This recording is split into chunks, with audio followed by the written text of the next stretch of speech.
pode chamar de nova, né, comparada com outras, né, então sempre que surge uma oportunidade para a gente poder estar trocando ideia com pessoas que têm um conhecimento que são relevantes, né, a gente sempre tenta se organizar, dar um jeitinho para poder, né, estar conversando com todo mundo, né, então mais uma vez obrigado, né, então vamos lá, posso colocar aqui, compartilhar a tela com vocês, só um momento. Pode sim, fica à vontade. Tá. Por favor. Aí vocês me falam se está aparecendo aí para vocês. Apareceu. Foi, né? Pessoal, então assim, o que eu trouxe para a gente poder trocar uma ideia aqui só para contextualizar vocês mais sobre esse mercado, né? Então, eu vou tentar evitar entrar em detalhes muito técnicos, em números e coisas muito técnicas. Se eu tiver saindo um pouco disso, vocês podem me chamar a atenção, tá? Tipo, não entendi, não estou entendendo nada, vocês podem só brecar aí que a gente para aqui e troca ideia. Fique à vontade também para poder interromper se quiser, para poder fazer alguma pergunta. E não reparem que o sotaque do Goiânia aqui é forte, viu? Então vocês seguram no R aí que vai vir muito. Vamos lá então. Então assim, só para poder explicar para vocês, hoje nosso grupo, né, que chama Go Gaming, que é a nossa holding, ela é dona de duas marcas, dona da Orb Gaming, que é um complexo de esportes, eu vou explicar mais o que é isso, e a Rensga eSports. Rensga, não sei se... Eu vou explicar também o porquê desse nome, tá? Já eu vou explicar por que é Rensga, tá bom? Vamos lá. Pessoal, o maior mercado do entretenimento hoje no mundo são os games. Se você pegar cinema e música juntos, não faturam o tanto que games fatura, que está em torno aí de uns 180, tem para casa dos 200 bilhões de dólares ano. Né? Então, para vocês entenderem a força que é esse mercado e o que ele movimenta hoje no mundo. Né?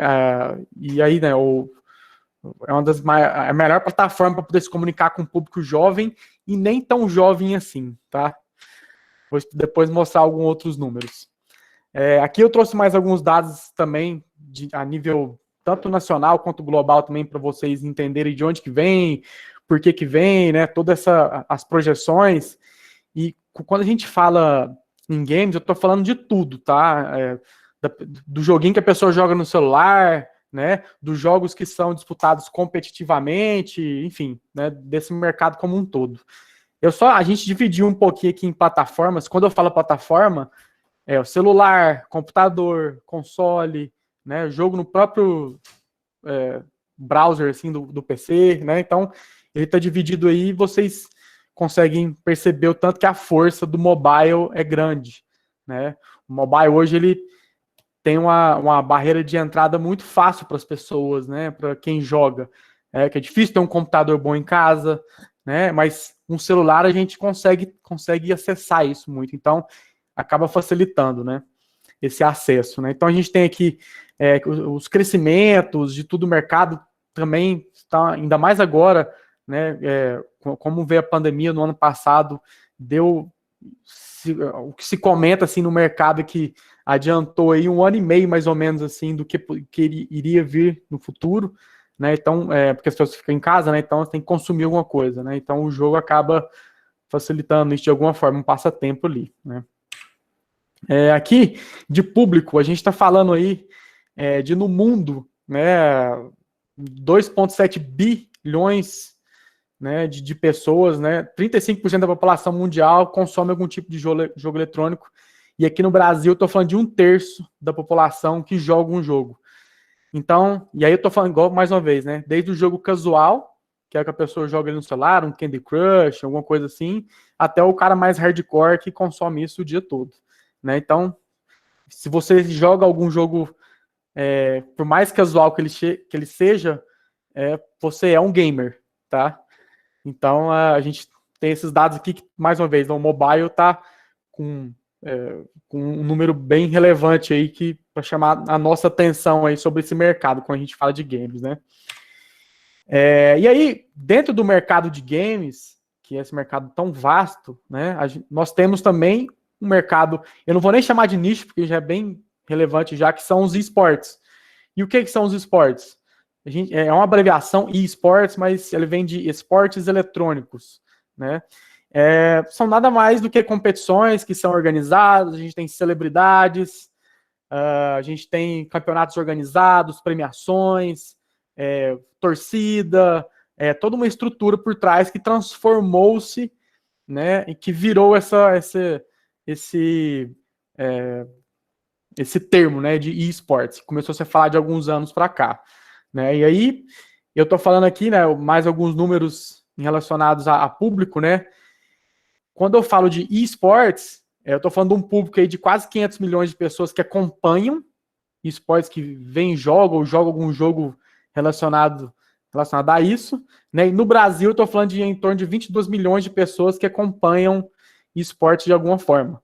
E aí eu vou explicar o que é esse acompanhar também daqui a pouquinho. E a indústria caminhando aí para um faturamento de 1,6 bi dólares só a indústria de esportes. Todas essas marcas que vocês estão vendo aqui, todas elas já investem de alguma forma nesse mercado, sendo patrocinadores de times, sendo de campeonatos, com iniciativas privadas, né? Então, a gente está falando de tantos. Vocês podem observar que são marcas tanto do mercado de tecnologia, vamos chamar assim, quanto marcas não endêmicas, ou seja, marcas que não são assim, diretamente ligadas com um jogo de computador, né? Vou dar um exemplo aqui, a Gillette. A Gillette é patrocinadora do Campeonato Brasileiro de League of Legends, né? É a patrocinadora master do campeonato. Aí é aquela coisa que a gente comentou aqui um pouco atrás, a gente conversa muito com o público jovem, então as marcas enxergam isso. O Kit Kat também é outra, né? Não é uma coisa de tecnologia, né? Mas são produtos e serviços que comunicam com o público jovem, né? E aí, né, para explicar para vocês as principais modalidades de esporte eletrônico, a gente pode entender como se fosse uma Olimpíada aqui, tá? Então são várias modalidades debaixo de um guarda-chuva só, que são os esportes, né? Então, quando eu falo em MOBA, FPS, futebol virtual, Battle Royale, são categorias dentro dos esportes. E cada um dentro de cada categoria existem os jogos, né? Existem os jogos. Vou dar um exemplo, dentro da categoria MOBA, existe o LoL, abreviação para League of Legends, tem o Dota, né? Dentro do FPS, que é o First Person Shooter, é o jogo de tiro de primeira pessoa. A gente tem o CS, que é um jogo jogado há bastante tempo, e aí, por assim vai, né? E aí, pessoal, cada jogo aqui, ele funciona de uma forma diferente internamente, e eu falo desde os campeonatos, a parte profissional dele, até a parte de comunidade, né? Tem jogo aqui, por exemplo, LoL, que eu converso com 17 a 24 anos, o público, o CS, que é um pouco mais velho, a gente tem o Free Fire, que é uma febre aqui no Brasil, que conversa com um público mais novo, né? Fortnite, tem uma molecada aí de 13, 15 anos jogando muito, eu não sei se tem mãe e pai aqui com filhos, né? Mas com certeza vocês se tiver, já ouviram falar algum desses nomes aqui, né? E aí, pessoal, para a gente também não entrar em tantos detalhes de todos os jogos, eu vou entrar em um deles, que é o League of Legends, que hoje já foi o jogo mais jogado do mundo durante vários anos e hoje deve estar aí no top 3, né? Maridos também, boa, viu? Tem vários maridos aí que estão jogando muito. Eu sou um deles, tá?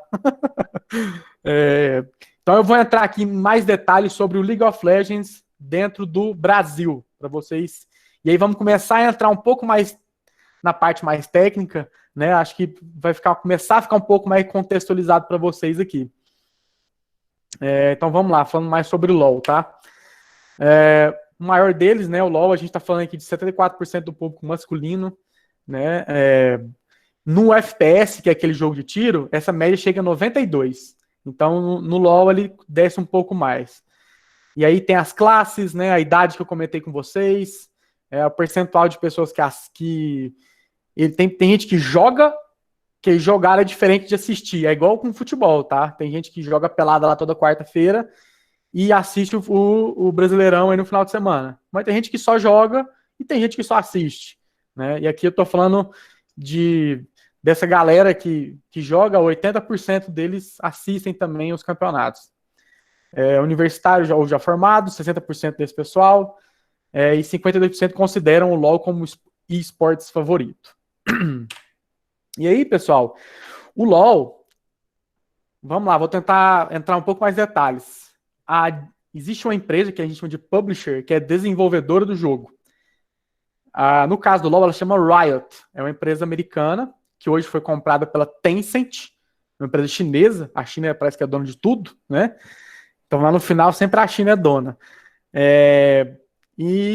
A Riot, ela desenvolveu o League of Legends e dentro da própria Riot eles têm uma divisão de esports, que é a divisão que é um time completamente separado da empresa que só cuida de do campeonato. No Brasil, o CBLOL, que é o Campeonato Brasileiro de League of Legends, ele já existe há 10 anos. Está fazendo 10 anos esse ano, né?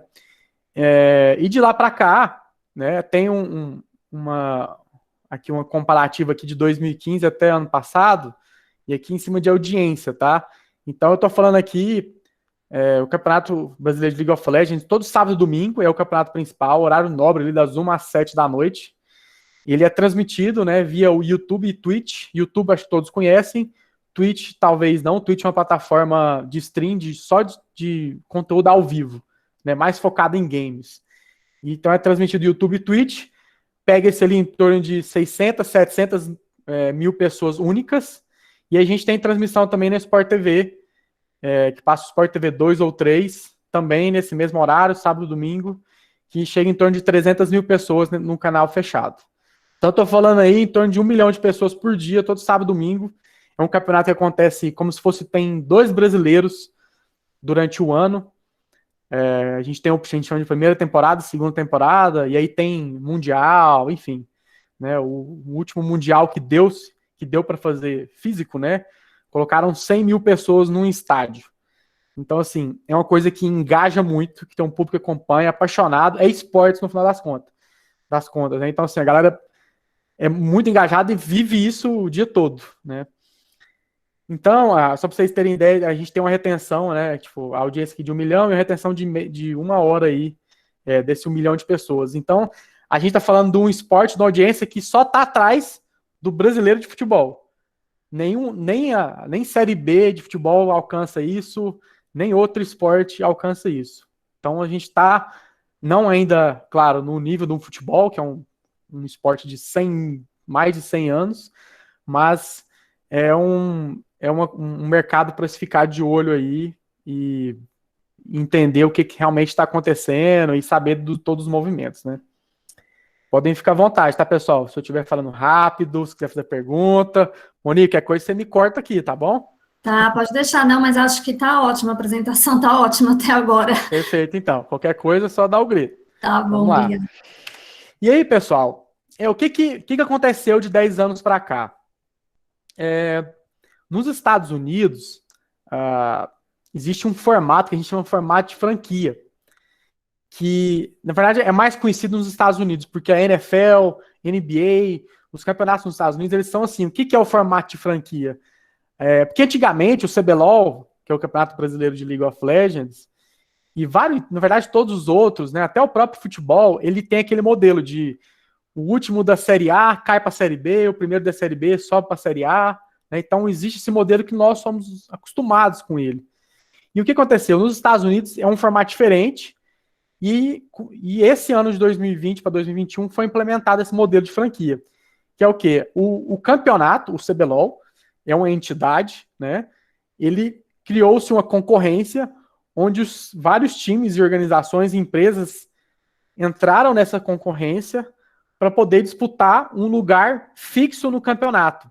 Ou seja, os times se tornam sócios da liga, né?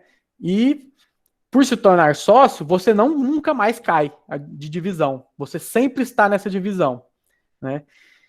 De um lado, você pode olhar que pode perder um pouco da competitividade, né? A gente que, às vezes, alguém acompanha futebol pensa, pô, será que aquele time sempre vai estar na Série A, né? Mas de um lado mais de business, de negócio, que em se tratando de esporte eletrônico, é onde a coisa realmente funciona e dá certo, e por isso cresceu do jeito que cresceu, por isso chegou onde chegou e já fatura essas cifras que a gente está colocando aqui.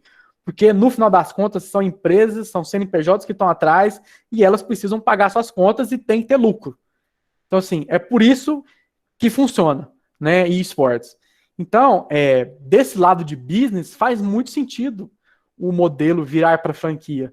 Porque antigamente, vamos supor, eu tenho aqui, só para vocês entenderem a diferença, que é de uma série A para uma série B, de audiência, né? Estou falando de 1 milhão por dia de um campeonato e vou descer para 50, 60 mil, que é uma série B, né? Então você imagina só fechar um contrato de patrocínio com uma empresa, né? E aí eu tô jogando um mês, tô na série A e cai pro da série B. E aí a empresa que apostou no time perde essa audiência, né? Praticamente de um semestre para o outro. E aí eu tenho que encurtar contratos, eu não consigo dar uma estabilidade, eu não consigo investir no cenário, em jogadores, etc. Né? Então, se formou-se esse modelo de franquia e os times, vários times entraram nessa briga para poder, porque além de você ser aprovado, você ainda tinha que pagar 4 milhões de reais para poder estar nessa franquia, né? E aí esses times que estão aqui são os 10 times escolhidos pela Riot, né? Tem aqui Flamengo, Cruzeiro, a Rensga, né? Nós, Goiano, aqui do Goiás, estamos no meio, né? E outros times que às vezes vocês não vão conhecer a marca, porque são mais do cenário de esporte eletrônico mesmo, né? INTZ, PEN, que também são empresas muito antigas, né? Tradicionais no mercado de esportes. E quando vocês veem aqui, e eu vou abrir só um parênteses, tá? Para poder explicar um modelo de negócio aqui. Quando vocês veem o escudo do Cruzeiro, do Flamengo e de qualquer outro campeonato onde um time de futebol, né, esteja presente, é um modelo diferente um pouco. É uma empresa que tem um CNPJ e aí ela vai atrás do clube de futebol ou de clubes famosos e fala, eu quero a licença da sua marca para poder estar no campeonato. Então eles fazem um contrato onde eu tenho o direito de colocar a sua marca aqui nesse campeonato. Mas, na verdade, quem administra, quem paga as contas, quem faz a gestão, é uma outra empresa por trás, tá? Só uma curiosidade aí para vocês. E, então, aconteceu isso, foram várias empresas, outros times de futebol entraram na disputa e você tinha que vender o seu negócio, vender o seu projeto, por que você queria estar nesse campeonato, etc. E, por um trabalho diferente que a gente vem fazendo desde 2019, nós fomos um dos times escolhidos, né? Então tá. E aí, pessoal, eu vou entrar aqui agora só um pouquinho mais detalhe da Rensga, tá? Para vocês conhecerem um pouco mais sobre o time nosso aqui. Quando eu falo aqui de Goiás para o mundo, eu já expliquei para vocês a estrutura de nosso negócio, né? Da holding e tudo mais. Quando eu falo de Goiás para o mundo é porque a gente, nessas correrias todas, né? De vai para lá e time para cá, etc., a gente teve que também ir atrás de investidores, né, de pessoas que entendam do mercado ou não, mas pelo menos que acreditam, que tenham dinheiro e tudo mais.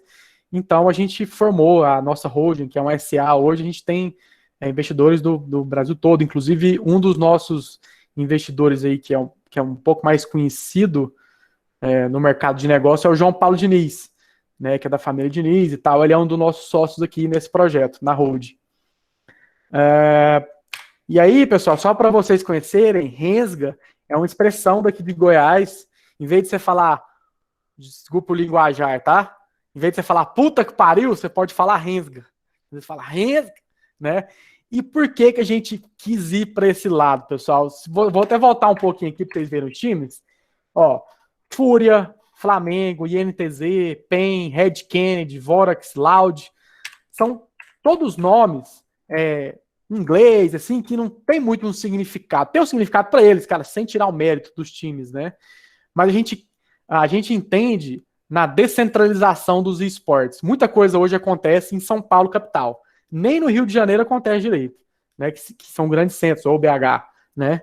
Então, a nossa proposta hoje como Rensga, a gente quis colocar isso desde o nome, é a descentralização. A gente acredita muito que no Brasil o público é muito grande, existe uma demanda assim grande das pessoas em outras regiões por esse tipo de conteúdo e várias outras coisas. Então a gente quis, desde o nome, assim, vir com essa proposta. Tanto é que dos 10 times que estão na liga, nós somos o único time que está fora de São Paulo. Por mais que o Flamengo seja do Rio, ele tem um escritóriozinho lá em São Paulo.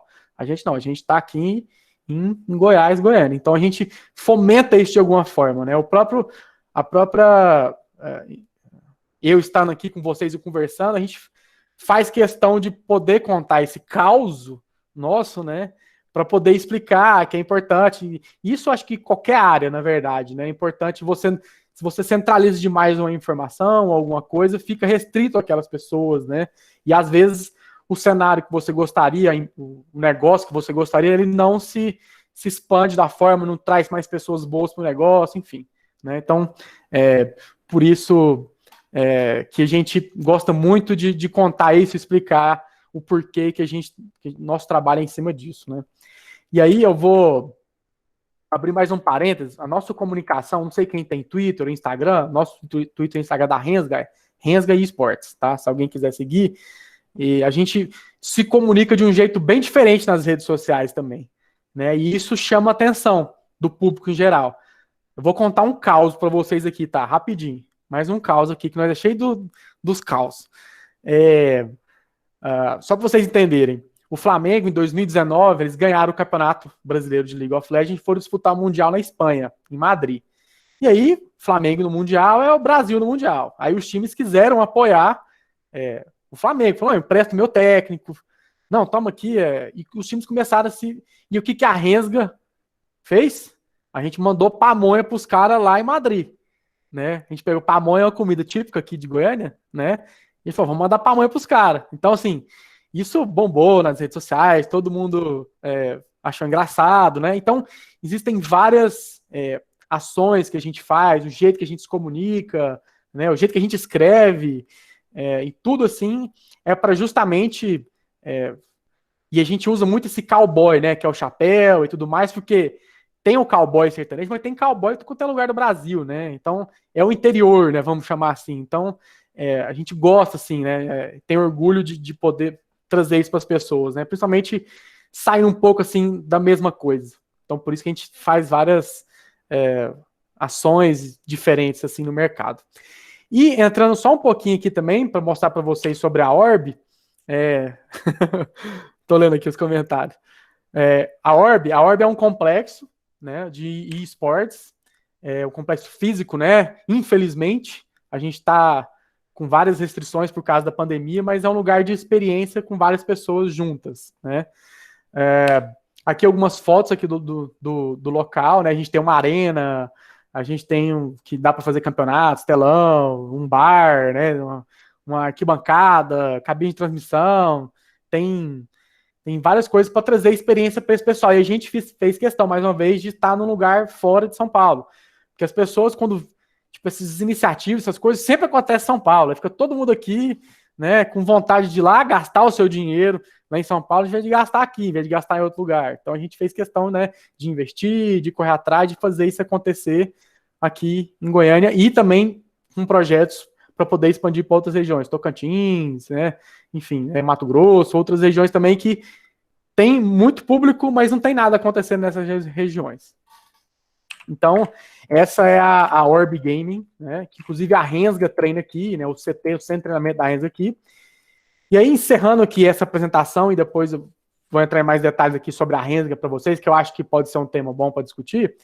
Só queria indicar para vocês, quem tem Netflix em casa, aí assinado, tem um documentário que chama Explicando, e no capítulo, não lembro qual o número do capítulo, mas é fácil de achar, tem um documentário lá de 17 minutos, chama Campeonato de Games, né? Assistam, é muito bom. E eu sou apaixonado no negócio, né? Mas tirando aqui um pouco disso, mas de qualquer forma é muito bom, né? Vejam, muito legal. Eles explicam que desde os anos 70, né, tinha já alguns campeonatos e tudo mais, e como que a indústria cresceu em volta disso, né? E como que se desenvolveu a indústria. Muito legal poder acompanhar e ver esse documentário aqui. Tá aqui as redes sociais da Rensga, né? E aí, pessoal, eu vou entrar em mais detalhes aqui vou deixar aqui a fotinha da Rensga aqui com o cavalo aqui no fundo. Em mais detalhes da Rensga, quando a gente fala, eu vi que falando sobre direito e tudo mais, né? Como que funciona isso internamente aqui no nosso clube, né? Rensga. Lembra que eu comentei com vocês que cada desenvolvedor do jogo, eles organizam os campeonatos, né? Então, cada campeonato tem uma forma de se trabalhar, né? Cada organizador do campeonato exige certas coisas, né?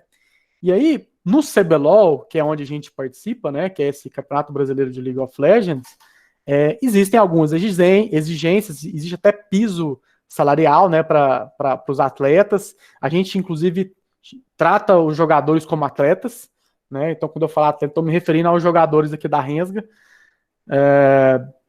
E como que funciona? Primeira parte aqui, o que a organizadora do campeonato pede?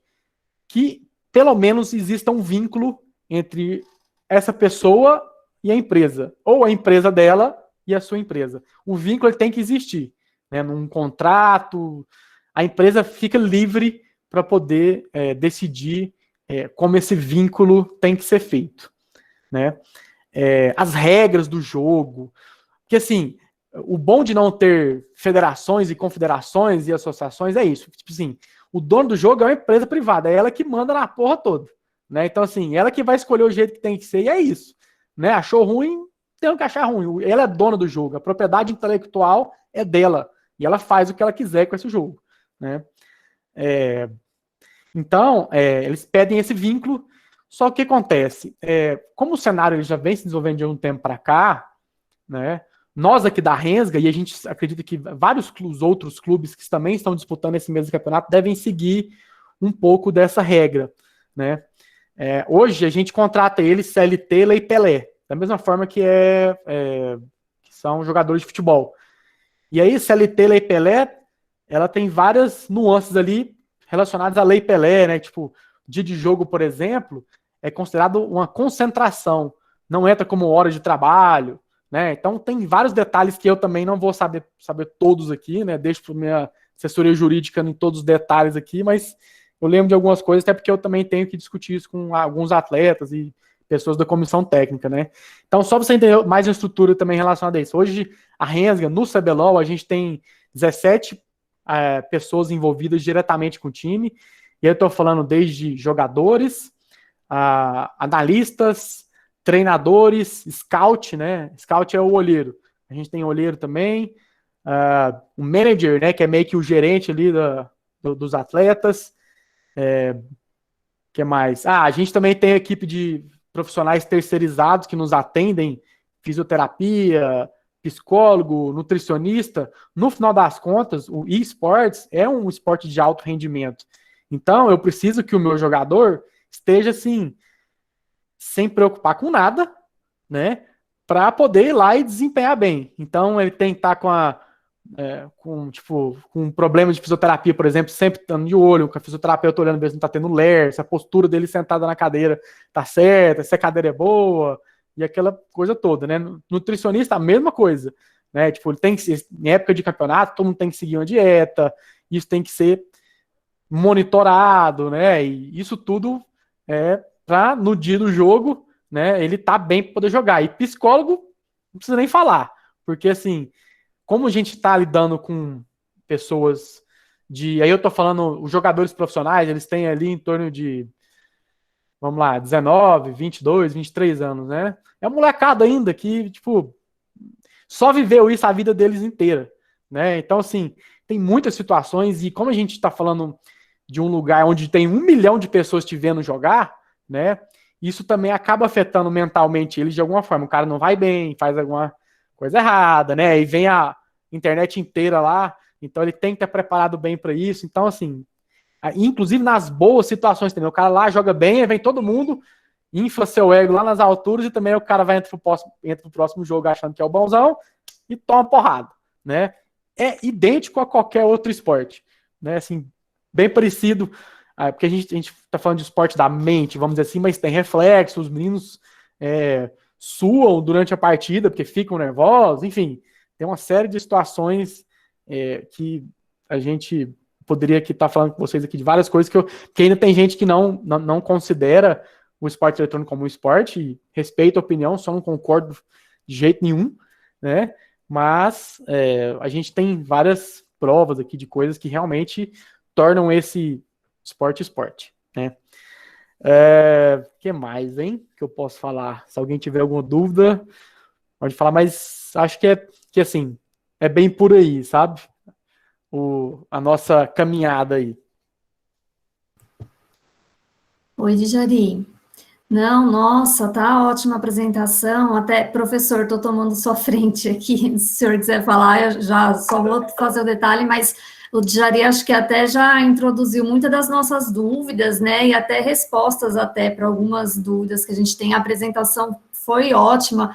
Realmente a gente, assim, para aproximar a gente da realidade, né? Só alguém do esporte mesmo, igual você está fazendo, para demonstrar para a gente. Então, realmente, por enquanto, está ótimo. Eu vou deixar o professor se Tem uma manifestar. perguntinha aqui, ó. Deixa eu responder O já. pessoal vai querer fazer perguntas Ó, o também. Lauro, aí eu não sei como que você quer lidar, professor, para poder, como que vai ser isso, mas deixa eu só responder aqui. O Lauro tem sim, Vai lá. tem árbitros, né? E, assim, uma equipe gigantesca de árbitros, porque só para você, no CBLOL, eu tô falando aqui, deixa eu ver, são em torno de 9 árbitros que estão atuando numa partida oficial, né? Pessoas que estão olhando, por exemplo, o jogador ele não pode usar um determinado teclado ou mouse, ele não pode se comunicar certas coisas, tem uma infinidade de detalhes aí que precisam ser acompanhados durante as partidas, né? Mas existe toda uma equipe de árbitros sim por trás disso.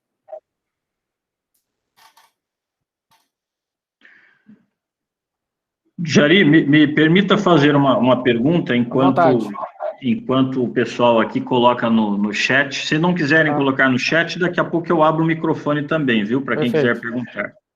Mas agora, nessa sua fala final, você inclusive mencionou que, enfim, não vê razões pelas quais os esportes não poderiam ser entendidos como esportes na completa acepção da palavra. Perfeito. Isso nós discutimos, inclusive, na reunião passada, até porque é uma discussão que se estabelece para outras atividades, como, por exemplo, o xadrez, né? Essa discussão houve por um tempo, hoje já não há mais dúvidas, né? Mas eu queria lhe perguntar o seguinte, se você tem alguma informação sobre a possibilidade de, efetivamente, no Brasil, haver o reconhecimento como esportes, e também no plano internacional, até no aspecto, por exemplo, olímpico.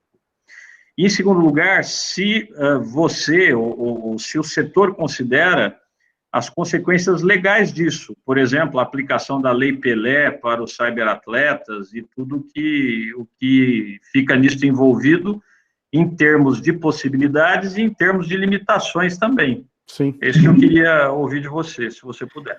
Sim, já existe alguma coisa correndo, já não vou me recordar assim do número do processo, alguma coisa assim que esteja acontecendo, mas já tem pessoas e entidades se movimentando para tornar o esportes reconhecido, né, como um esporte, de fato, né?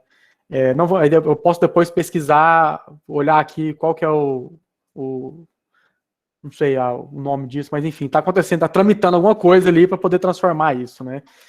E, cara, assim, a gente entende que existem as vantagens e as desvantagens em cima disso, né? Até porque quando eu falo que é esportes, eu entro numa outra seara ali, né? De coisas, de obrigações que às vezes a gente não teria, né? Mas, por um outro lado, eu acredito que possa ser um passo importante para poder até valorizar mais todos as pessoas envolvidas, as entidades envolvidas, né? Mas é importante, assim, não deixar também, como que eu vou dizer, tipo, não, por exemplo, a gente já houve um movimento onde se criou-se uma federação de esportes eletrônicos que não conseguiu fazer nada, né? Porque começou a entrar na seara de dentro do jogo, tipo, entrar dentro da propriedade intelectual da empresa, começou a querer mexer alguma coisa lá, e aí não foi bem visto isso pela comunidade como um todo, né? Então eu tenho que entender assim os limites que são impostos também para uma entidade querer ir lá e simplesmente querer mexer dentro do jogo ou de um campeonato, né? Mas eu acredito que é um passo importante, sim, mas tem que ser